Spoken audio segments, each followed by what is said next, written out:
if a parent's goal is to prepare their kids to be adaptive and independent into adulthood, well, shielding them from anxiety and hardship at young ages does not prepare them for it. Like any of these issues, it's going to be complicated. There's a lot of different parts to it. Education, regulation, and then programming, like the prescription drug Dropbox program. It's a hard time emotionally, and then you give stressors and anxiety, depression. They don't even know what they're feeling.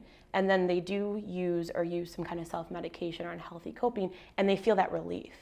And they think that that's the answer. I strived for perfection like my whole life. Before I started using, I did get good grades. I was an all-star cheerleader.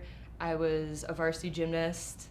So I was like running around all the time. When we talk about kids using opiates and prescription drugs, you have so much pressure, especially when it comes to sports, where you have to be the best. And we live in Naperville in a very competitive, the best schools, the best teams in the state.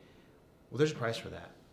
Any sign of that anxiety or that discomfort, they're looking for something to quickly get rid of it. And they're learning the whole time that if I don't have this available, I don't believe I can deal with it. I don't believe I can cope with that without this there.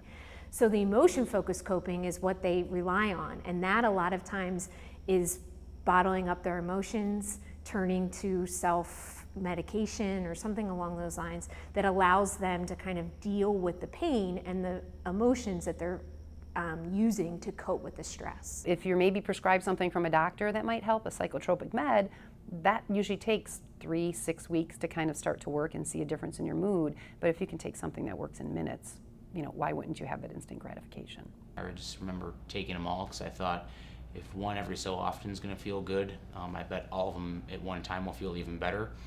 And that was not the case. I overdosed, and I woke up 2 days later in the hospital. What really is the measure of success, and how do you know that you've made it, that you're successful? I think that pressure is brought upon at a very young age. It got to a point where using prescription drugs, I felt like were going to help me continue to achieve those things. I found that being high worked for me. I could kind of coast through life like that, so I didn't want to die at that point. I like being numb. It's a common thought for somebody who uses drugs that you don't want to be here anymore.